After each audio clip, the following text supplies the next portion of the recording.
now, right now. Right now, right now. Right now, right now. Right now, right now. Right now, right now. Right now, right now. Right now, right now. Right now, right now. Right now, right now. Right now, right now. Right now, right now. Right now, right now. Oh, I got a real good feeling. We try to bring you high-quality educational and informational content every single day. Why do you think the price is having such an anemic time? The news story of the hour. Jump onto the chart. Is this the beginning of a massive financial unraveling? We got to add a little addendum to the show map today. So we start here on the daily. Now, we've been looking at the RSI on Bitcoin's daily chart for the last several days. It always has been, but it's been increasing over the last 50 years since the government has been getting bigger.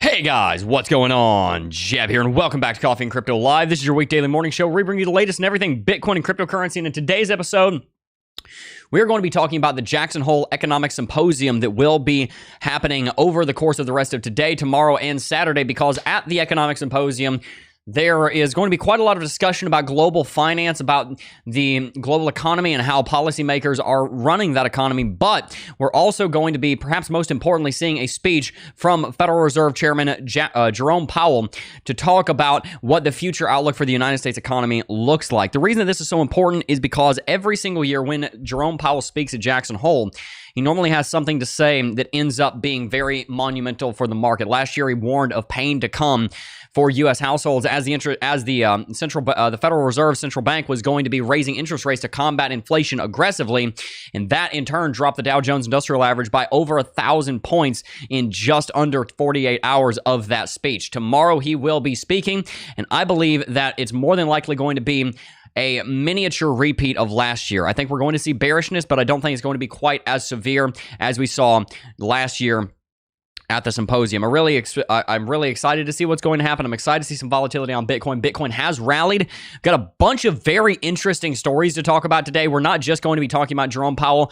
We're also going to be talking about a fellow by the name of Prigozhin. If you guys know who he is, or maybe who he was, he allegedly went down in a plane crash, and he is the guy that founded and was the leader of the Wagner group that attempted a coup on Mother Russia a couple of months ago, and theoretically, anyway, he has been assassinated. We'll talk about that in a moment. And then there's also a story coming out of Tornado Cash. If you guys have heard about them, Tornado Cash, the guys that founded it, are now being charged. One of them has been arrested for being charged with money laundering over $1 billion, including working with the North Koreans. So quite a lot to talk about today, quite a lot to dive into. So we're going to go ahead and get started. In just 1 second, I need to plug in my audio here so that I can, there we go. Now I can hear myself. Perfect. Really appreciate all of you for tuning in. Alex Nybo's in chat, said good morning. Good morning to you as well, Alex Nybo. Thomas Post in chat. RC Moore, Crypto Military Vet, Joe Bollier, Crypto Ricky. Okay, let's see. Yeah, I have no idea how to pronounce that. We've got somebody's name in what looks to be a different it's not Cyrillic. What are these? What kind of characters are those? You got to tell me. He said hi. He or she, whoever said hi. So hello to you. Crypto Mini Bikes in chat as well. Conrad Denif is in said good morning. Patrick is in chat, said scared the crap out of me. Sorry about that. Mike Lowry in chat. Satchit321. Wisely T. Crypto Ricky. Dennis Quing. Deep Diver. Mike Lowry. Philly Skills 1428 in chat. Manzi Thomas. Sam is in chat. Greg F is in chat. I'd love to snowboard in Jackson Hole. I would love to go snowboarding right now. That's something I would love to do. I love snowboarding so much.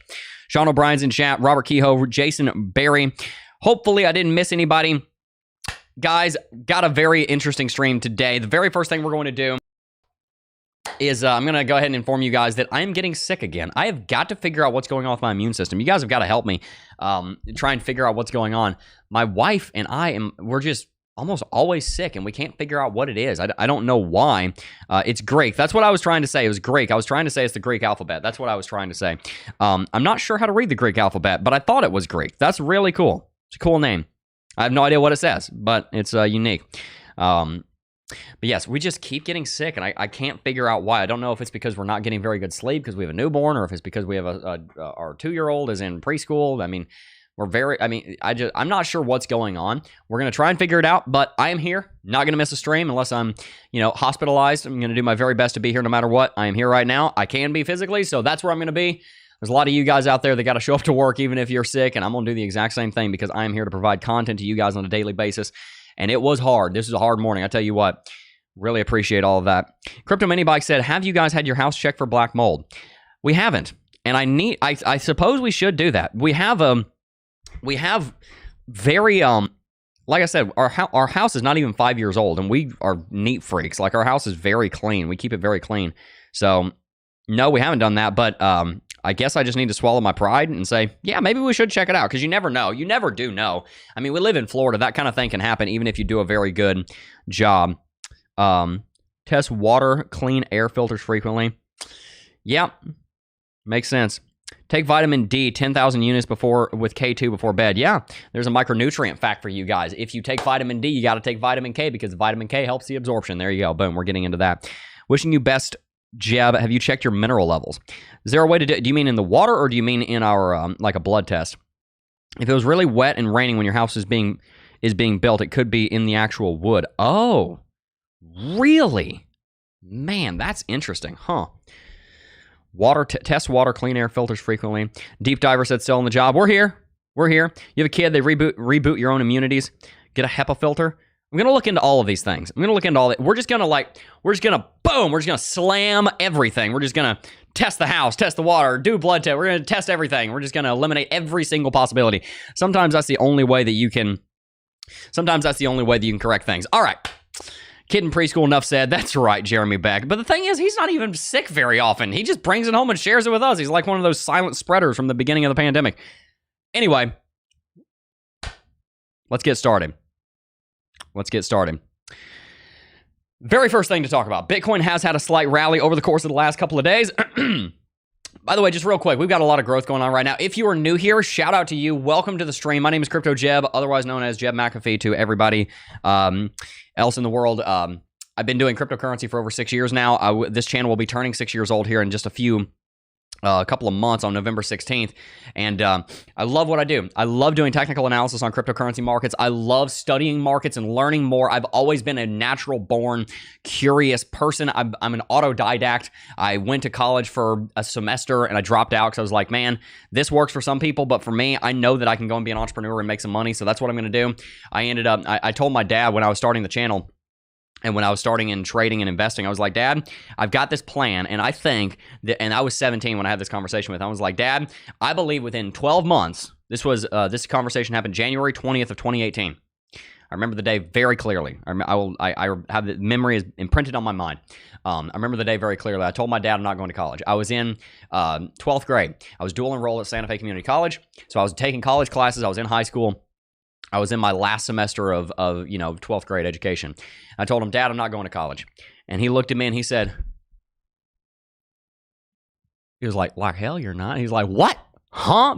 And the reason he said that was not because he was trying to force me to go to college. It was because I had always said I wanted to be an astrophysicist and I wanted to get a PhD. And then here I am saying, I'm not going to college. He's like, what? This is before the channel had like 200 subscribers at the time. So this was before Crypto Jeb had taken off and become a huge success.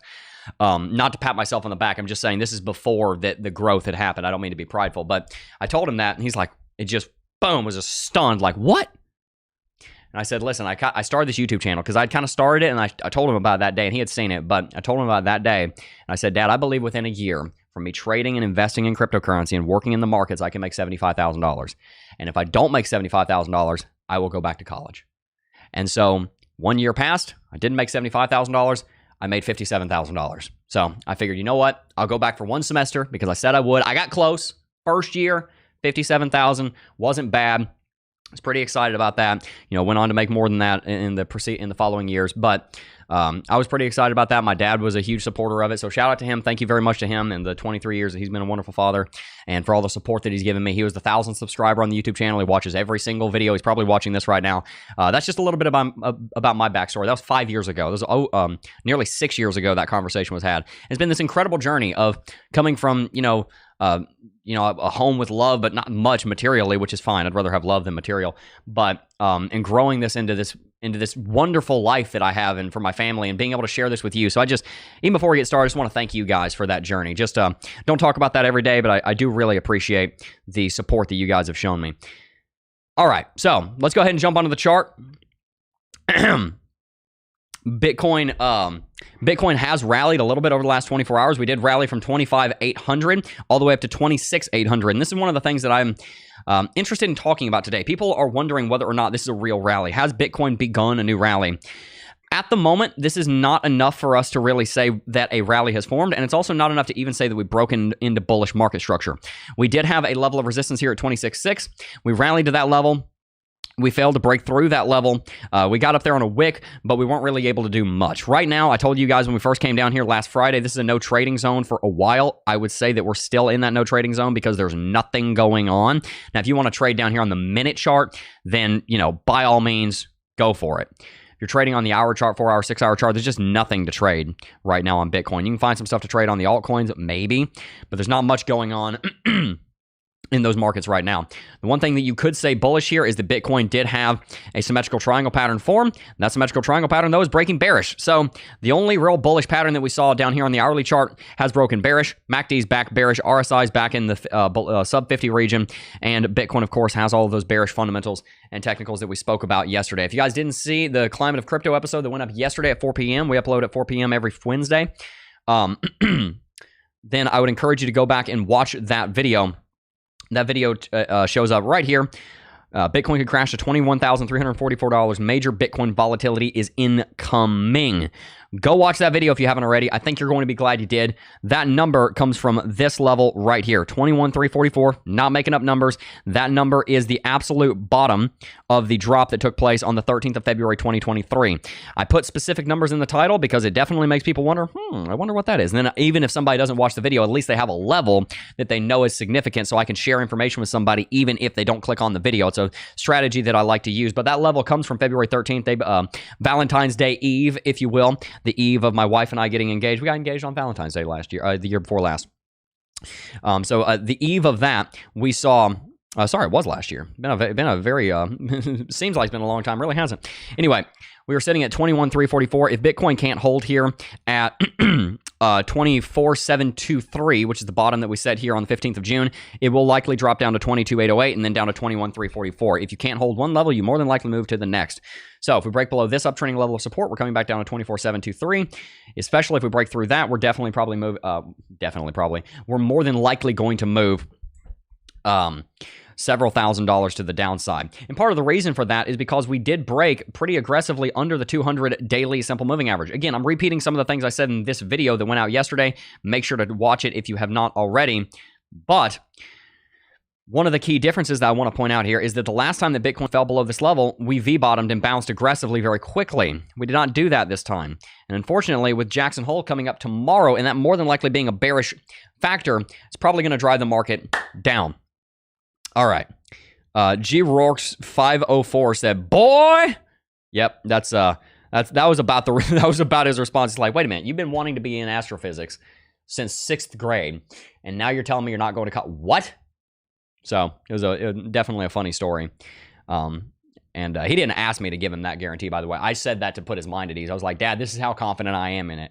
He didn't say, oh, well, if you don't make this much money. He didn't do that. It was my idea. I was like, well, here, I'll put your mind at ease. If I don't do this, then I'll do that. Ended up going back for 1 semester. And that was the last college I ever took. I only took 1 semester of college after I graduated from high school. I graduated 3rd in my class in high school. I could have probably gone on to get a PhD if I wanted to. I'm not trying to pat myself on the back. I just really, really, really love learning. And that's one of the things I love to do with my job here and what I do at Crypto Jeb. I love to learn about markets. I love to learn about what's going on in the world. And you guys see that reflect when I come and say, oh, this fact. And I like to share information with you guys. I'm a teacher. I'm a natural-born autodidact and a natural-born teacher. And so I'm very excited for that. get some sun, get a tan. It is so difficult. I have looked pasty white ever since I was a very young kid. I don't know why, but I just don't tan very well. I'm actually out in the sun more than you might think.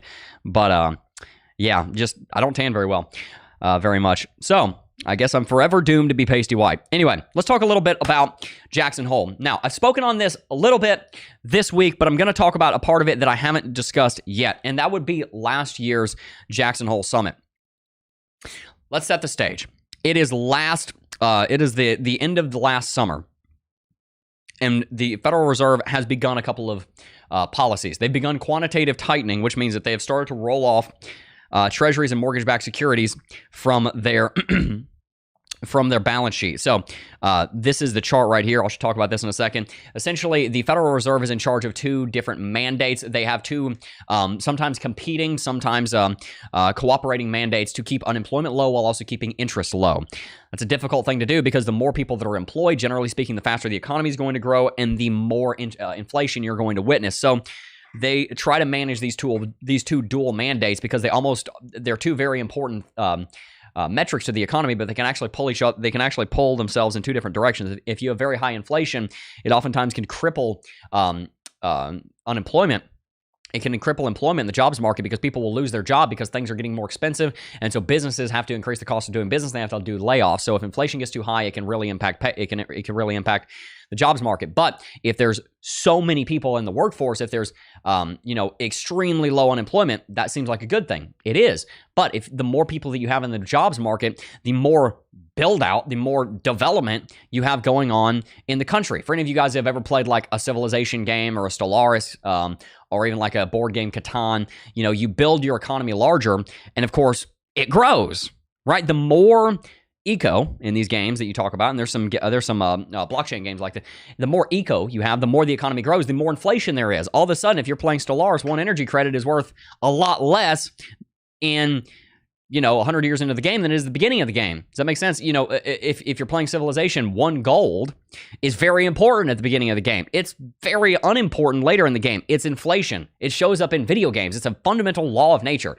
So the Fed has this dual mandate of keeping unemployment low while keeping inflation low. And when one goes when one goes down, it naturally has a tendency to increase the other. So the Fed has this it's a little bit like this. Think about you're on a playground, you have a seesaw. The seesaw is unbalanced. It's not going to really do a very good job of sitting there level without somebody holding down both ends. Now that's where the issue comes in. The seesaw is going to either go down on one side or down on the other. And so the economy can kind of have this tendency of getting out of balance where unemployment will go down, but inflation will go up, or inflation will go down and unemployment will go up. And so the Fed has this dual mandate of keeping both sides relatively equal at relatively healthy numbers. Low as possible. Low inflation, low unemployment for stable, constant, long-term growth. And that's one of the things that has been one of the superpowers that the United States has unlocked. We've just continued to grow every single year at a relatively healthy, steady pace for 2 centuries. And that is one of the many things that's put the United States at the top of the map. So, Jackson Hole, last year, the Federal Reserve has a dual mandate of keeping inflation under control, keeping unemployment low. Last year, the jobs market was doing relatively well. There were still people out of work, but people were most people that needed a job even a year ago had a job. Most people that needed an income a year ago had an income. Much of the workforce was back deployed. It was a little over a year ago now that California was the last state to reopen. The lockdowns ended right before Jackson Hole. And at the same time, we were also seeing the Federal Reserve rolling off of treasuries and mortgage-backed securities. Essentially, the treasuries and mortgage-backed securities buying programs are the ways that the Federal Reserve can inject liquidity into the market. And so when they roll these off, basically, T-bills, treasury bills, they expire. And so if they expire, they just don't reinvest the money. They just poof the money right back out of existence because it was fake money in the first place. So last year, they began this quantitative tightening right around the same time that Jackson Hole took place, about 3 to 4 months before Jackson Hole Symposium took place. And then at the same time, we were also seeing the effective federal funds rate start to climb. The effective federal funds rate was climbing back here. We had gone through about 3 rate hikes by the time Jackson Hole came around. We were already seeing the effective federal funds rate around 1.5%, and that's the stage upon which Jerome Powell last year said that there's potentially more pain to come for the United States household, and there is also potentially more a lot more rate hikes to come. And so people were very upset at him for that. You've got to look at it from every point of view. I'm not going to say that there aren't politically motivated decisions made. I'm not going to say that there aren't poor decisions made. I'm not going to say I even necessarily agree with the idea of trying to manipulate that seesaw, because I believe in the free hand of capitalism. And I also believe that debt is not an evil thing, but something you probably kind of want to avoid. And the less debt you have, the less it matters what the interest rate is. And so anyway, could go on a whole soapbox on there. I'll just put that soapbox where it came from for a little while. People were concerned that Jerome Powell's speech was going to lead to a crash in the market, and it was going to lead to a crash in unemployment. What Jerome Powell was seeing from his standpoint, remember, the Fed has those two dual mandates. Inflation is sky high. It's completely out of control. Inflation is at 8.5% last year when he has this.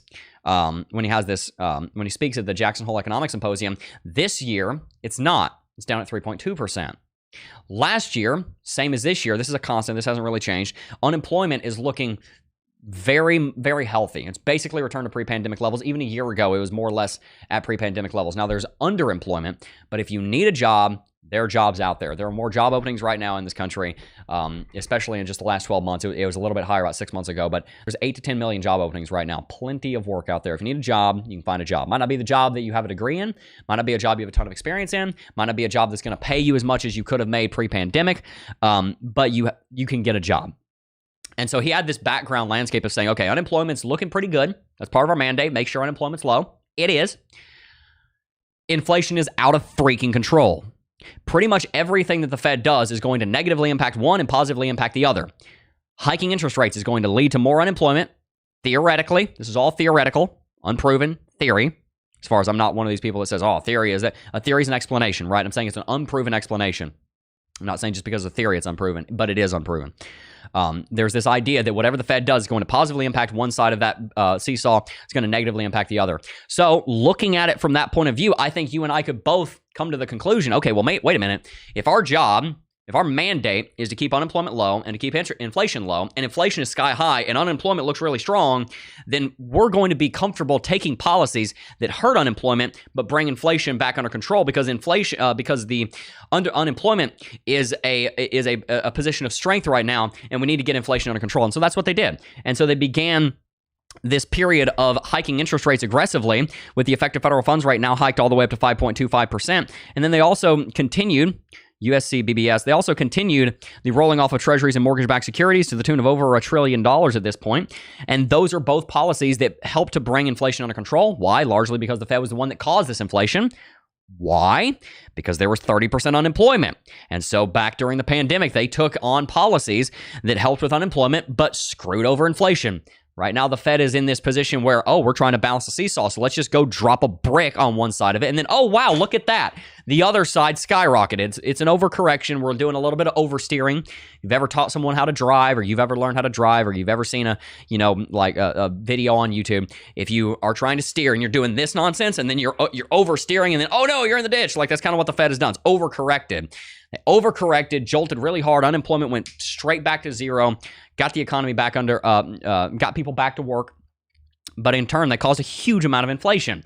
Now they're trying to fight the inflation at the expense of unemployment. It looks to me like the unemployment is actually going to be relatively safe. So I want to teach you the background so that you can come with me on this journey of analyzing what it will be that Jerome Powell will say at Jackson Hole. This year, things look similar to how they did last year at Jackson Hole. 2 years ago, they looked massively different, right? The market was at all-time high. There was a huge amount of printing going on. Inflation was starting to pick up, and there was 12 to 24 months of delay. Unemployment was low. Inflation was low because inflation had not really kicked up just yet. This year, inflation is much lower, but it's not at target. Headline is at 3.2%. Core is at 4.7%. Neither of those are at target 2%, but they're closer, which means that Jerome Powell can come out at Jackson Hole and have a more dovish tone than he did last year. Last year, he was very careful not to use the word optimistic. Last year, he was very careful to use the word pain for American households, because he wanted to make sure that people understood what was to come, and there wasn't this false sense of hope. The Bible says that hope deferred maketh the heart sick. If you have this hope that something's going to happen, if you have this hope that unemployment's going to be that the economy is going to be looking great over the last year since that Jackson Hole meeting, that's going to make people sick. It's going to make them hurt. So he came out and he said, "Hey, look, there's going to be pain for the average American household." Hurts to hear that, but it's good that we hear what he actually thinks, and it's good that he's at least kind of being honest with us. And so this year, inflation is lower, but it's not where it needs to be. And so unemployment is still looking very low, at least by the numbers that they look at, U.S. jobs data. And so you're probably going to see a little bit of a repeat from Jackson Hole, but you're probably going to see a little bit more of an optimistic tone, which means that we have historical precedent for what's going to happen this year when Jerome Powell says that. So you see how having an understanding of the Federal Reserve, why it operates the way that it does, what its mandates are, what it's looking at, what it's attempting to do, whether you agree with the whole structure or not, by understanding the way that it works, you can have a better understanding of what they're going to do, because they actually have a relatively simple job when it comes down to those two mandates. It's complicated the way that they go about doing it, but the idea is actually relatively simple. They've got the seesaw, and they're trying to keep the seesaw roughly level. Not too much inflation, not too much unemployment.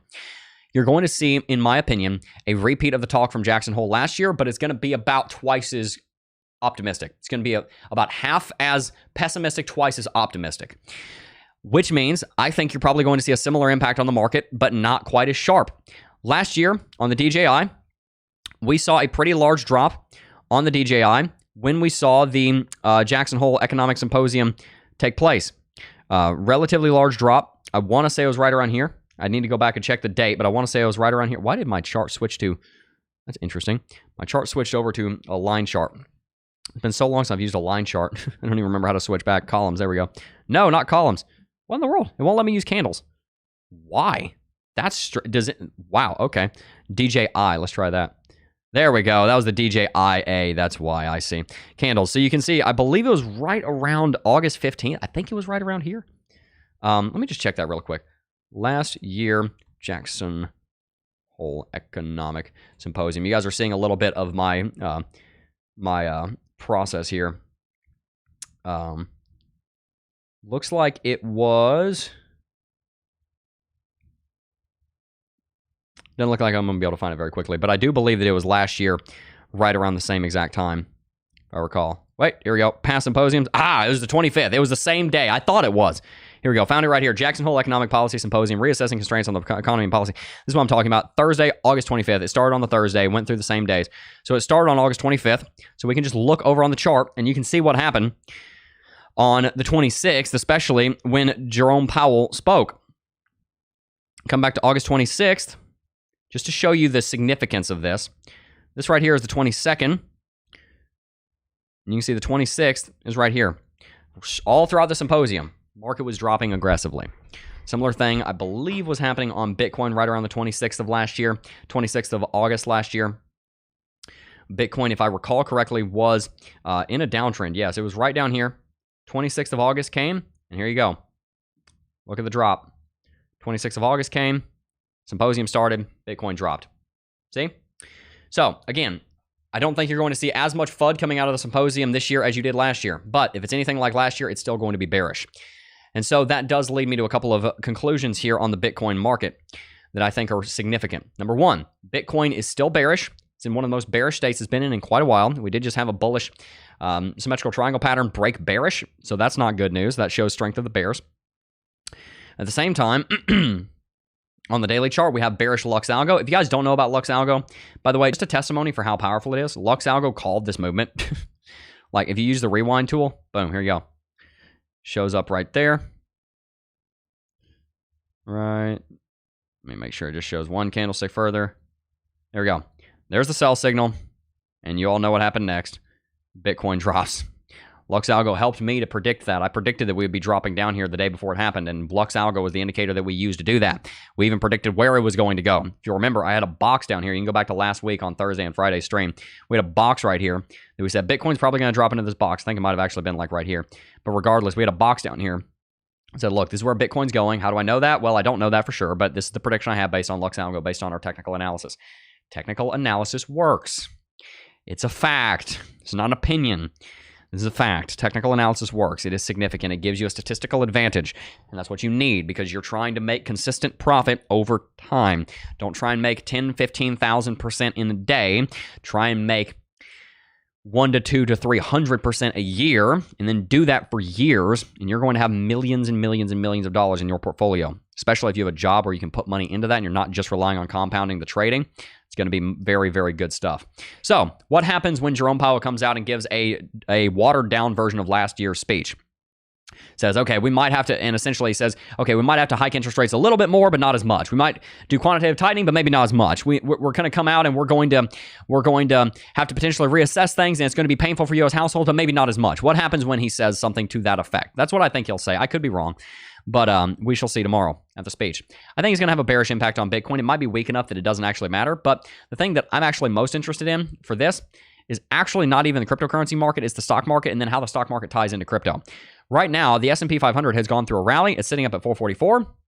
This head and shoulders pattern is looking juicy. This is a very, very beautiful looking head and shoulders pattern, unless you're a stock trader and you're saying, oh no, I need to go into a short. If you're trying to invest in a Roth IRA, the next couple of days might be the time to do it, because if he comes out and says this, market's going to probably drop down to 430.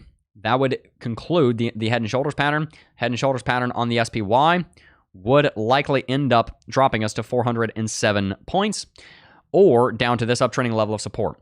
That could be an excellent buy-in opportunity if you've got money sitting in a money market account over in Vanguard, Fidelity, wherever, and you're trying to invest in your Roth IRA. You've got some dry powder on the side for your stocks. Might be a good time to get in.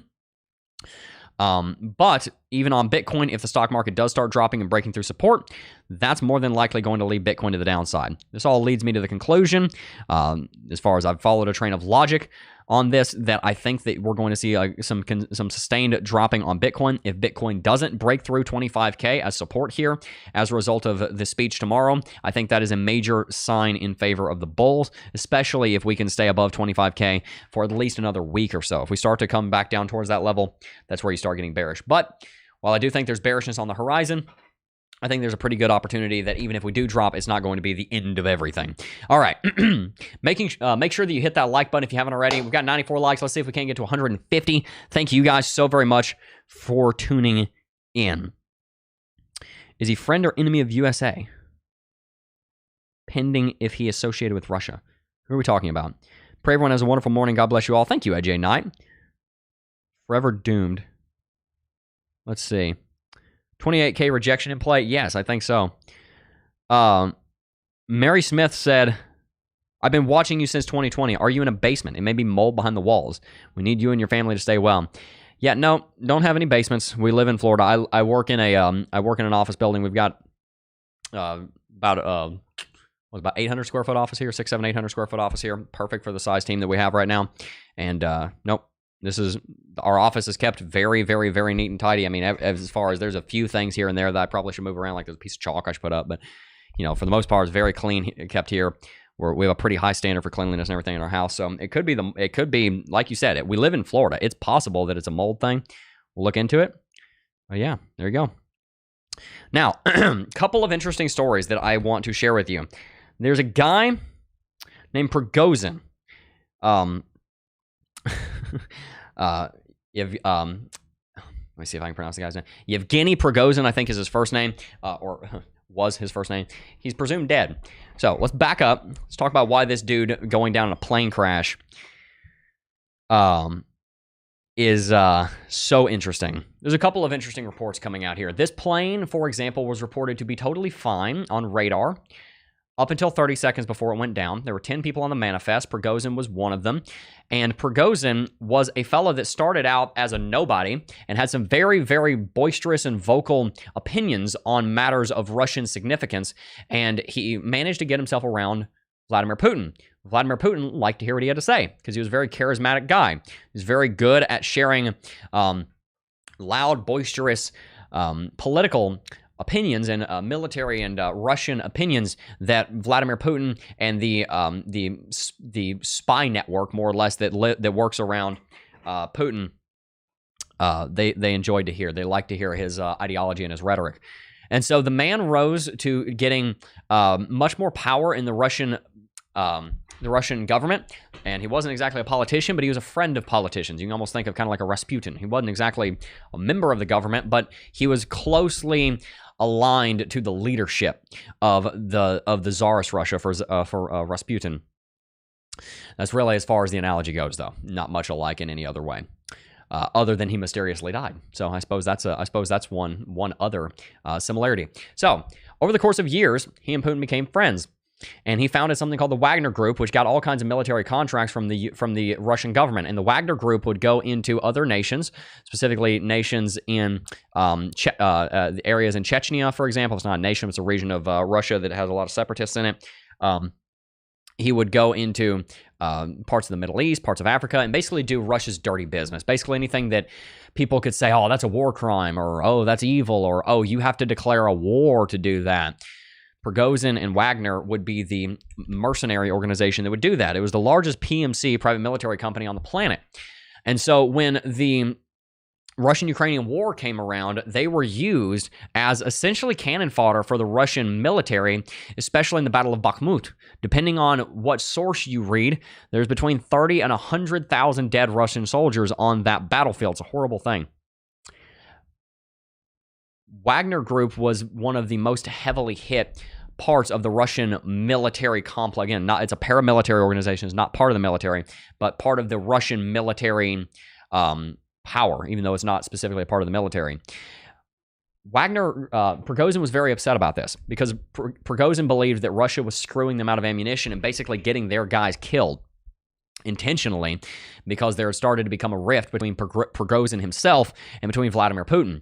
And so Prigozhin believed, and to be honest with you, he was probably right, I don't know, but he was probably correct, that the Russians were intentionally trying to weaken Wagner because they were worried that the distaste that Prigozhin had started to develop for Vladimir Putin would turn into a coup, turn into a revolution. There's a lot of unrest in Russia right now because of the fact that it's turned into a totalitarian war economy again for, I don't know, the 700th time in the last 200 years.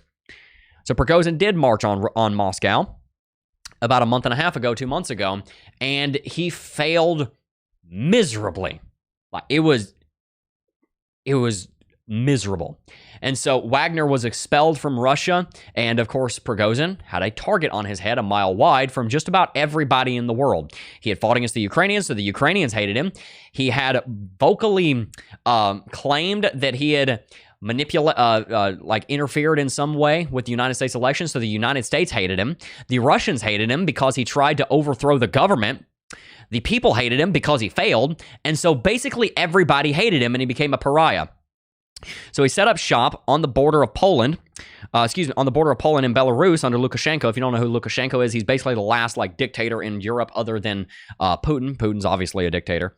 And so Poland didn't like him because Wagner's got all these troops sitting right on the Polish border. Poland's been preparing for battle for the last 70 years. Poland's like, come and get us, Russia. We're not letting you roll over us again. Poland has this vendetta, like never again. Germany's our ally now. Russia, you want some? And so they were like the first ones to donate troops to Ukraine because they got this chip on their shoulder. So they wanted him dead. Everybody wanted him dead. So somehow his plane goes down, even though 30 seconds ago he was fine. So I think it's pretty obvious that the dude was assassinated. But the interesting thing is that his name was on the manifest. There were 10 souls on the manifest of that plane. Only 8 bodies were found. So is he dead? Did he fake his own death at the expense of 8 other poor people? Who knows? Who knows? I'm sure this will become the plot of a Mission Impossible movie in the future. But it's interesting because the head of Wagner just got chopped off. And so that changes things dramatically in the Russian-Ukrainian landscape because Wagner is no longer more than likely going to be a force to be reckoned with. Or, on the other hand, if some crazy person, even crazier than Prigozhin, Lukashenko, or Putin, take over Wagner and become the de facto leader, then that's going to end up becoming a mess for NATO. Because again, like I said, Wagner set up on the border of Poland inside of Belarus. Wonder if he faked his death since an attempt would probably be taken on his life. I would not be surprised. I would not be surprised. Don't mess with Putin. They learn from America. Stick to crypto. You don't know what you're speaking about, man. Don't mess with Putin. I don't need to. The Ukrainians are for him. All right, it failed. Oh my goodness. Like Daniel J said, wonder if he faked his death since an attempt would probably be taken on his life. I wouldn't be surprised. I would not be surprised. All right, so let's just kind of wrap out here with a couple of takeaways, a couple of things that I believe you guys can take away from this. Number one, there's probably volatility coming on Friday. One way or the other, the market's probably going to move. If it doesn't, then that shows you that we might be in this sideways market for even more time. That's okay. These are relatively low levels that are going to look like massive discounts in light of where Bitcoin's going to be post-halving. Halving's coming up in a little under 8 months now, getting close. These are great levels to be dollar cost averaging in. They're great levels to be accumulating at. We could go lower, sure, buy more, right? Bitcoin is an excellent long-term investment. I believe if you're trying to build a long-term investment portfolio, do it something like this. Invest if you're trying to do something simple. I'm talking about if you've got 15 minutes a week to think about this. Learn about these, but if you're trying to do something simple, build long-term wealth, do these three things. Number one, invest weekly or monthly. Monthly is fine. Weekly might be better. In the S&P 500. Use an S&P 500 ETF or an index fund. Either one. Doesn't matter. Index fund's probably better. Lower fees. Do that. Also invest in Bitcoin. In this case, invest in Bitcoin on a weekly basis. Do it on Friday. The statistics tell us that that is the best time to buy Bitcoin. And then also invest in Ethereum. In that order. Have the majority, maybe 50% of your investment into the stock market, maybe 30% into Bitcoin, 20% into Ethereum. You can mess with the numbers based on what you know better. I would recommend having more in the stock market as that foundation, so you're securing your long-term wealth. Build on that foundation, right? If you're building a house, the concrete foundation is kind of boring, but it's important, right? Mess up the foundation, you get a crack in the foundation, everything else comes tumbling down. That's one of the mistakes that I've made in my life. I invested only in crypto, didn't put any money in the stock market, and then if crypto goes down, I'm like, wow, man, that was a big loss. It's only on paper, but still a big loss. I'd like to have some in something that had been proven to bring wealth over time. Not saying that you have to only do that, but start there. Start the simple, get more complex. Start the simple, max out your Roth IRA. Dollar cost average into Bitcoin, dollar cost average into Ethereum, and then you're ready for trading. And so if you're ready for trading because you've got that investment strategy down, get the investment strategy down first, then learn to trade. It's a better idea. It's hard to become profitable as a trader. You absolutely can, but it's going to take work. It is dead simple to invest every single week or month. Then you start to look into trading. That's what we teach. I teach you how to trade. I teach you how to invest. I teach you how to make money in these markets based on the understanding that we have. I take you from point A to point B, and I try and make it as simple as I can. I want to be able to help you invest in the market so you can grow your long-term wealth, but then I want to help you to beat the market by being able to trade. Seeking alpha, people call it. Alpha just means something that beats the market. More complicated explanation than that, but that's pretty much what you're talking about. We're seeking alpha. And so that's where, with this news coming out of Jackson Hole, it's probably going to have an impact on the market. You can be ready in a couple of different ways. Here's how you can be ready. Down on the hourly chart, we're going to look at a couple of trade setups. Trade setup would probably look something like this on the long. Our resistance is at 26,600. Long sits right here, right there. Stop loss is right there. We look back in history, see if we can find any major levels of resistance that are going to be of import. 26,700 is a good one. We could look at VRVP over the course of the last several months. We would see that there's also one here at 28,000. So just a few different levels that might be significant. Looking at the daily chart, we've also got the 200 daily simple moving average sitting here, more or less in alignment right here. So we're just going to go ahead and put this right here. This is our long. If Bitcoin moves to the upside, great. Cool. Trade it. Right? Simple. As soon as we break above that resistance, go into the entry. Get a 3 to 4x risk to reward ratio. Use your trailing stop loss. Again, I recommend a 0.1% trailing stop loss or 10% of the expected profit, whichever is smaller. In this case, whichever is larger, not whichever is smaller, whichever is larger. In this case, it'd be 0.19 or 0.2% because that's a 2% possible gain. Now, on the downside, if Bitcoin does drop here, you'd put an entry probably somewhere right around here, maybe even right here, around 25,786. Just again, these are just example numbers. There's nothing to really, I want you to find your own numbers using the principles that we've taught. But even if you do use these numbers, it'll probably be profitable. Have an entry probably somewhere right around 25,678. And then a target right down here just above 24,723. These are, again, using our principles of technical analysis and trading. That would give you a 3.45% profit potential. If you went through this exact trade, use a 10% trailing stop loss of that and scale into it. Start at 0.1 and then scale into it. Start at a lower trailing stop loss, make it larger as time goes on. You can do that incrementally. You probably have to do it manually, but do it. And then if the market goes up or down, you profit. I think more than likely it's going to be a bearish event, but we don't know that yet. So we want to be prepared for both. All right. Hope you guys enjoyed today's stream. If you enjoyed today's stream, hit the like button and make sure to subscribe to the channel. I love bringing you guys content. Thank you so much for tuning in. And also make sure to check out the Climate of Crypto video that went live yesterday. Thank you guys so very much for encouraging me and supporting me in this season of bringing you guys content. I love being a member of this community, and I love what you guys have done. You guys have built such wonderful things for yourselves. I love reading your stories of success and what you guys have been able to do. And I just really appreciate all of you. If you enjoyed today's stream, hit the like button. If you're interested in Lux Algo, you can find a link in the description box down below. You can use coupon code JEB30, JEBB30. Again, it called this whole movement. Not just did it call the movement, it also called the price target. It did a great job. It would definitely help you set up trades. And also, if you haven't already, make sure to check out Club DeFi's Principles of Technical Analysis, because I think it's going to be able to help you to learn about technical analysis so that you can make these trades and become profitable as a trader, beating the market. Thank you guys so very much for tuning in. Before I go, I do just first want to thank each and every single last one of you for watching, as always, and I will see you guys in the next video. Peace.